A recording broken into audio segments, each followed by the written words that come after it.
c'est Nassirou Faisal. Dans la vie civile, je suis pédiatre. Et donc, au sein du Lions Club, j'ai été président fondateur du Lions Club Abidjan Pyramide en 2009. Et j'ai été donc coordonnateur du projet Piré. Et en 2013-2014, donc pour ce mandat, je suis président de la zone 311. Au départ, c'était l'idée du professeur Fanny, qui fait partie du conseil de santé au niveau de la fonction publique. Et les fonctionnaires, donc une fois qu'ils perdent la vue, quel que soit le motif, quelle que soit la cause, donc une fois qu'ils perdent la vue, ils passent devant le conseil de santé et à intervalles réguliers, ils sont évalués, mais au terme de 2 ans, donc ils sont mis à la retraite anticipée. Et quand on sait l'apport inestimable d'un fonctionnaire au niveau des familles africaines, donc ça devient donc une catastrophe sociale. Donc professeur Fanny, puisqu'il est ophtalmologue, chef de service du service d'ophtalmologie, donc a souhaité dans son service réadapter ces personnes qui avaient une formation pour leur apprendre à vivre en tant que handicapés visuels. Donc c'est comme ça qu'est née déjà l'unité de réadaptation des handicapés visuels au CHU de Treichville. Et malheureusement, cette unité n'avait pas de matériel, n'était pas équipée. Et donc, à la faveur de l'une de nos activités qu'on faisait au CHU de Treichville, donc il a été constaté par le Lion Crino, qui était président de région à l'époque. Donc, il a été constaté qu'on pouvait intervenir au niveau de cette unité-là en fournissant le matériel. Je suis le professeur Fanny, je suis le chef du service d'ophtalmologie du CHU de Treichville. Et à ce titre, j'ai pour charge d'organiser les services, d'orienter les services, mais j'ai la particularité et une double casquette, parce qu'en plus de ma qualité de chef de service, j'ai l'avantage d'être au ministère de la Santé, au cabinet du ministre, à ma qualité d'expert pour évaluer un certain nombre d'agents qui ont des difficultés de santé, et moi en particulier qui ont des difficultés de santé oculaire. Donc je suis au conseil de santé. Et le conseil de santé a pour mission de regarder les agents de la fonction publique, les agents de l'État, qui ont des problèmes de tout genre, des problèmes de maladie, des problèmes d'affectation, des problèmes de positionnement administratif et médical. Et je suis dans cette fonction et je me suis rendu compte que je mettais à la retraite anticipée par mon expertise un certain nombre d'agents, généralement jeunes, qui ont des affections oculaires qui ont malheureusement provoqué un état de cécité. Cécité chez les patients de 40-45 ans qui sont formés par l'État, qui sont en pleine activité, qui sont petits d'expérience et qui malheureusement iront à la retraite parce que atteints de cécité. Alors la procédure elle est simple, le patient est vu par n'importe qui, adressé au conseil de santé. Le conseil de santé affecte à un expert et généralement je me prononce sur le cas de la personne. Et donc je décide que la personne peut rester ou peut ne pas rester.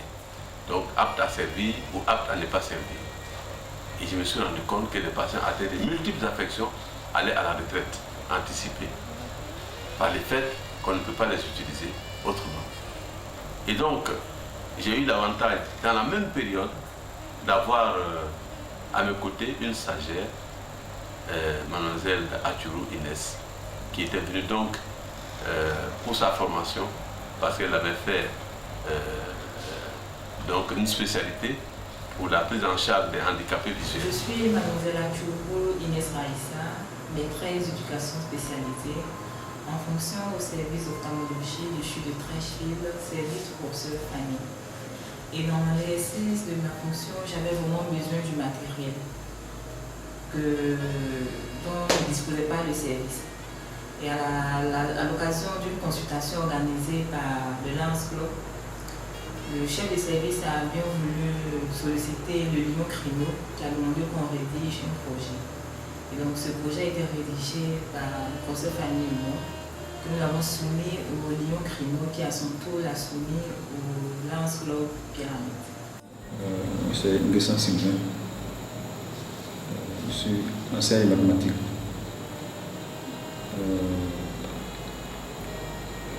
Je suis très content du matériel que nous avons reçu ici pour le travail.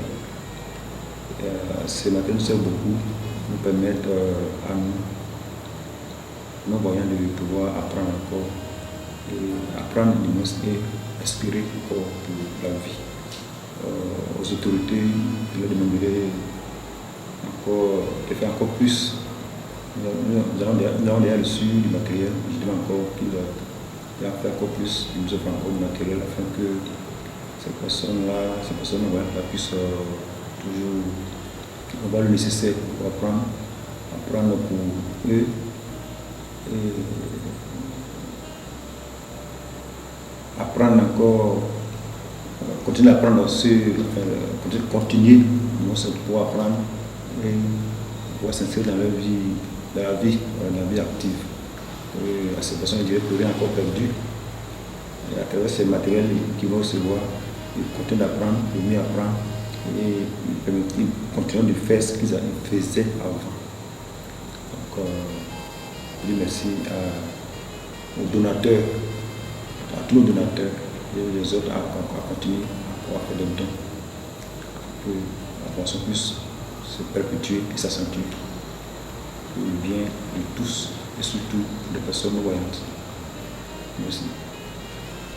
Et à la fin de ce stage, je me suis rendu compte qu'elle avait réussi à réhabiliter un certain nombre de personnes, à leur permettre de voir avec un autre œil et donc de pouvoir apprendre le braille et de pouvoir se déplacer.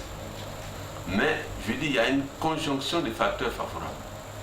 Parce que dans la même période, le Lions Club nous a sollicité pour une activité dans mon service.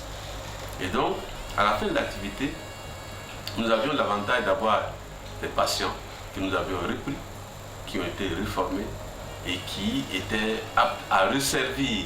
Parce qu'un patient atteint de cécité peut être remis dans son service ou dans un autre service compétent parce qu'il a réappris à lire à travers l'écriture braille et il a réappris à se déplacer avec sa canne blanche. Et donc, j'ai approché le Lions Club qui était, du fait de sa présence ici pour cette activité, j'ai approché le Lions Club à travers son président et nous avons échangé. Et après cet échange, j'ai donc sollicité l'appui du Lions Club pour créer dans mon service une unité de réadaptation. Le principe, c'est que les agents atteints de cécité, et au-delà des agents atteints de cécité, bien sûr, de la fonction publique, les agents, les personnes atteintes de cécité en Côte d'Ivoire. Donc, ces personnes atteintes peuvent être réhabilitées, réadaptées et réinjectées dans une fonction où elles deviennent donc utiles pour leur famille, utiles pour la Côte d'Ivoire, et donc elles ne se meurent pas doucement, comme les patients atteints de cécité dans leur maison. Et donc nous avons eu quelques situations qui ont été réglées et nous les avons présentées avec bonheur au Lions Club. Et je vous avoue que nous avons été heureux de savoir que le Lions Club a adhéré à notre projet et nous a appuyés. Nous a appuyés en nous apportant le réconfort nécessaire, en nous encourageant. Ensuite, nous a appuyés en montant un projet qu'on a appelé projet Piré, qui s'appelle, je crois, projet Piré CHU Trècheville, qui consiste donc à nous apporter l'appui matériel nécessaire et l'appui organisationnel nécessaire pour prendre en charge ces patients et faire en sorte qu'ils soient réinjectés dans les tissus administratifs et sociaux. dans le tissu de la formation. Ainsi, on a formé un policier qui va répartir dans son service pour servir à la police. On a réformé, j'allais dire, puisque c'est une deuxième formation, on a réformé les enseignants, les instituteurs qui sont répartis, qui enseignent aujourd'hui. Donc, ces patients ont été vus par les Lions Club. Les Lions Club a décidé de nous appuyer, nous a effectivement appuyé en nous apportant donc du matériel. Ce don a été fait ici de façon officielle, a été reçu par nous et il consiste donc en un état de don qui améliore la formation. Ce don a été donc utilisé et est en train d'être utilisé. Nous ne sommes pas suffisamment dans notre plein essor, mais cela ne saurait tarder. Nous avons envie d'étendre au-delà de la fonction publique, des actions de la fonction publique, notre activité à l'ensemble des personnes atteintes de cécité en Côte d'Ivoire et au-delà. Bien sûr, cela nécessite de la formation, cela nécessite des ressources humaines, cela nécessite encore du matériel et cela va nécessiter encore l'appui du Lions Club. Notre projet futur est donc d'informer et de sensibiliser sur la possibilité de tout le monde, toutes les personnes atteintes de cécité, de l'existence de ces services, de cette unité de formation dirigée par Mademoiselle Atchourou Inès, dans notre service. Donc notre prochain projet est donc d'informer chacun et tous de l'existence de ce projet, de l'existence de cette possibilité et de faire en sorte que toutes les personnes atteintes de cécité soient prises en charge et soient réhabilitées et réinjectées dans les tissus sociaux. Cela nécessite bien sûr, comme on l'a dit, l'appui du Lions Club. Et je suis sûr que le Lions Club restera à nos côtés pour nous appuyer et nous permettre de mener à bien cette mission qui est importante pour nous parce que nous sommes ophtalmos. Nous avons pour mission de traiter les patients, de leur redonner la vue. Malheureusement, dans certaines situations, les patients arrivent ayant déjà perdu la vue ou arrivent avec une pathologie qui fait que malgré notre effort, malgré tous nos appuis, toutes nos possibilités, toutes nos compétences, les patients perdent quand même la vue. Et ces patients sont abandonnés et cela nous fait mal au cœur. Et donc, ces patients vont pouvoir bénéficier désormais de notre appui au plan de la réinsertion sociale. Et cela est important. Notre doléance, c'est donc que les Lions Club restent à côté de nous. Nos projets sont là, ils sont futurs mais ils sont importants, ils sont beaucoup plus larges. Cela va nécessiter donc leur présence à nos côtés en termes de conseil et en termes d'appui. La première source de financement que nous avons eue a été donnée par la Fondation du Lions Club International, connue généralement sous le sigle de LCIF, Lions Club International Foundation, qui nous a accepté le projet et qui l'a financé à hauteur de 50%. Il nous fallait retrouver les autres 50% qui restaient pour le projet. Et le recouvrement des 50% qui restaient pour le projet ont été obtenus grâce au support du DAM, qui était à la même époque où j'étais président de zone, le Lion.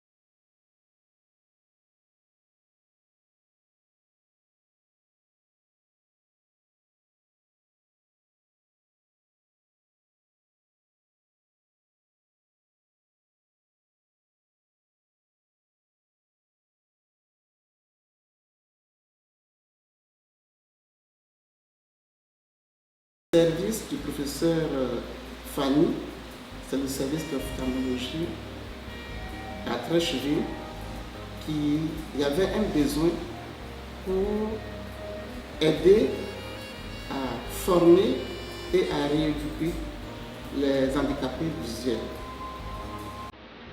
Mais notre association, le Lions Club International, a certaines règles pour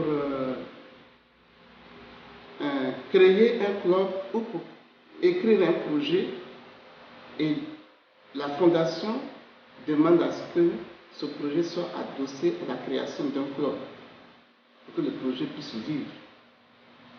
C'est ainsi que le président de région, Jean-Claude Pinault, a donc écrit ce projet et l'a adossé à la création du Lions Club Abidjan Pyramide, créé en juin 2009. Notre action, c'est surtout d'aller vers les personnes ou les institutions qui ont des moyens, mobiliser des ressources pour venir en aide aux personnes, aux communautés et aux groupes d'individus qui sont dans le besoin. Et ceci, nous le faisons de façon totalement bénévole. C'est là une de nos forces. Et aujourd'hui, donc, nous avons une représentation à l'Assemblée générale des Nations Unies en tant que membre observateur. Nous avons également un statut de consultant auprès de l'OCDE, auprès de l'OMS, et nous avons des accords de partenariat avec plusieurs organisations bilatérales et plusieurs gouvernements dans le monde entier, y compris l'USAID, le Centre pour la prévention des maladies, le CDC américain, la fondation Bill Gates, et j'en passe. De provenance, donc la première, c'est la Fondation Atlantique du groupe Atlantique, donc qui a bien voulu nous accompagner sur ce projet. Et la deuxième, bien évidemment, c'est le Lions Club International à travers sa fondation, la fondation du Lions Club International, donc qui fédère toutes les actions au niveau du Lions Club, donc pour les diriger vers les clubs pour la réalisation des œuvres communautaires, donc